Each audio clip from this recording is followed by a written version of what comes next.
தவிர வாழ்க்கையில வேற என்ன அறிஞ்சோம்.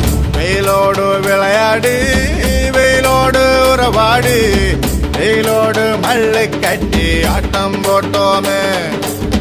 நெண்டூரும் நரிவூரும் கருவேலங்காட்டோரும் கட்டானாய் சுத்தி சுத்தி வட்டம் போட்டோமே.